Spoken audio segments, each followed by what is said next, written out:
Thanks for coming and answering questions for me. Well, maybe you can explain your situation just really briefly, Okay. so that people know who you are. Okay, so, we were living in Fukushima Prefecture on March 11th in Haru, and when we were planning to move to Canada in 2011, but when the earthquake happened, our son was 2 years old, so I brought my son to Canada early. He evacuated, and my husband stayed to help his family. Right, family was here. Yes, because they live in Korea, Yeah, which is okay. 60 kilometers away. 60 kilometers, yeah, I think about that. Yeah. Okay, so, so you left and you stayed in Canada, or? Yes, well, we left I came back for 1 week in April to get, because I left with just a diaper bag.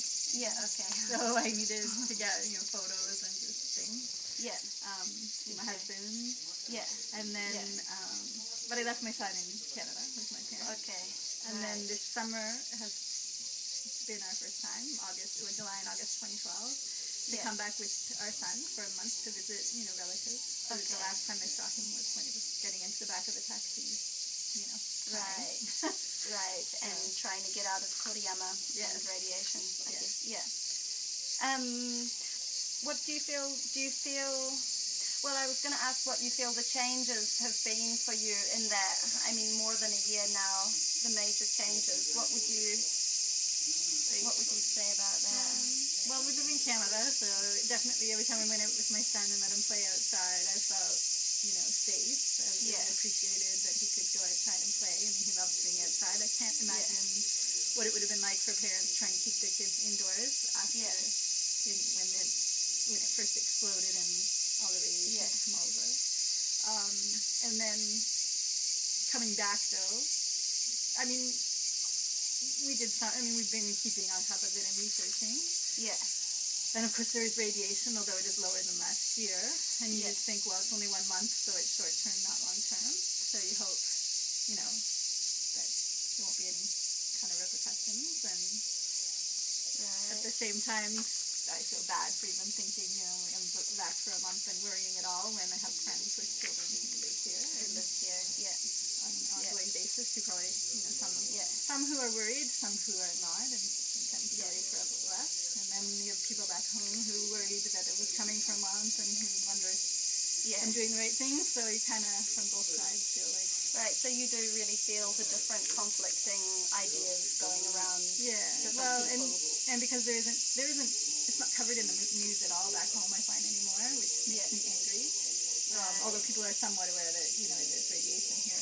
So research a bit, but you feel very far removed from any possible danger from it that could affect Canada. And even they feel like it could never happen there because it was always the earthquake and tsunami that was blamed rather than human error, which seems more like what was the case. Obviously, the more recent account of it. Yeah. And what do you feel in terms of like your connection to people here, like your relations with people here, having left? Like, did you feel they held that against you, or?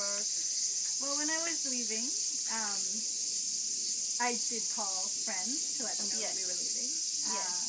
And most of them had already left themselves, which was good.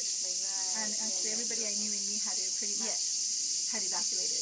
Right. So I was glad to hear that. Foreigners or Japanese? Even Japanese. Everybody I knew, Japanese or foreign. Right. So Mihadu, because we were closer to the plants, I think, so that kind of helped us. And in the end, Mihadu didn't even have as much radiation as Koriyama ended up having. But, and then coming back, it's been lovely seeing everybody. Again, one friend is Japanese and acts like there's no problem. Like, yes, if you go closer to the plants, definitely strange. But even the evacuees are living in this area now. And they all think, why are people here worried at all, kind of thing, she said.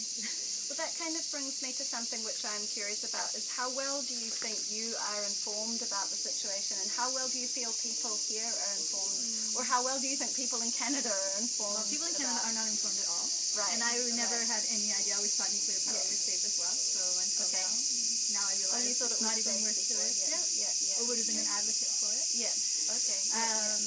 Because we need power, right? And everybody tells you there's not enough otherwise. Right, So, yeah. But now I just realize the Why? risks are insane. It's not worth it. It's just not worth it for your family and your land. Like beautiful areas, the beach in Fukushima that we'll never be able to go to again. Right. With informed people here, I think I think people are fairly informed, but you kind of choose what you want to know, I think. Yeah. So if you're interested in knowing how dangerous it is, you'll research that. Yeah. If you need to hear that it's safe because you have kids and you have to live here, you're going to research that. Right, so you feel everybody's researching and nobody seems to be their own agreeing. Nobody knows what the long-term effects are, I think. Even though we get compared to Chernobyl, I think it's been a very different experience. Do you think confused, how do you feel about the word confused in this kind of situation? Is that a bit dramatic, or? I think confused. And just, you can't see it. And then, the results are much later. Yeah. And then even then, it's like, well, you could blame it on other things. Yeah. And so, and you get told, by the government or TEPCO or whatever, that it's safe all the time. Yeah. So even when we were evacuating, don't worry. Right, even when I was evacuating, I kept thinking if the worst thing is happening is I'm overreacting, then that would be great. So, yeah. How much overreaction do you think is happening then? Overreaction? Yeah. Not a lot of overreaction. Okay, yeah. I mean, I wonder about that. I sometimes wonder, am I overreacting or are others overreacting? Or, and sometimes I feel a bit stupid. I think, oh God, But then other times, no. Yeah. I'm curious. No, I don't. Okay, you don't feel that. Yeah. Okay.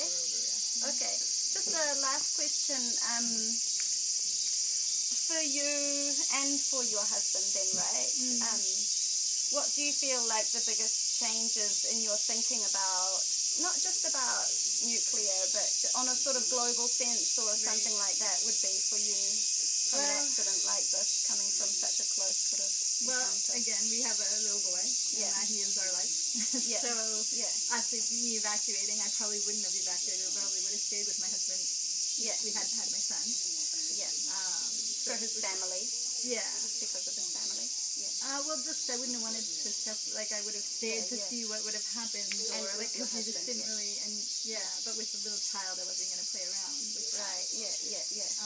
And then, especially my husband has done a lot of research since then, like just for, our son's safety and, come up with, just other things that in society, and he's still teaching me about it, and I haven't got my head around it. I don't know if I agree with him totally, but even just things like fluoride, how safe is it? Do we really need it in our drinking water? Why are we keeping all these chemicals in? So, and then, our son has food allergies, and neither of us do, and nobody in our family really does, our immediate family. So I just kind of feel like, recently in the last century, not only nuclear power, but stuff in our food, the chemicals, the genetically modified things, even in our tablets. I just think we don't know what we're ingesting, and it is just starting to affect things. They're tripling in a decade: food allergies, ADHD, autism. Okay. Things we're really starting to see results. Although how do you link it? I don't know what the reason is either. But it's kind of mysterious. It's made you more aware of, I don't know, maybe the possible consequences of the lives that we choose to live. Or exactly. And I think with nuclear power, it's been so new, and I don't think we have any idea of the repercussions. And I think we're headed down that road if we don't stop it now. And then that waste lasts forever, pretty much. The uncertainty is huge. I've got to say, I also feel like the uncertainty feels really big, and what do we know feels like a big question at the moment. And the last question, I wanted to know, what do you think people can do in terms of helping this kind of crisis? Do you think there's anything they can do, or? Well, I know my husband, as I said, by searching, trying to, how we can keep my son safe just in different ways. So, limiting a lot of chemicals, preservatives, things like that.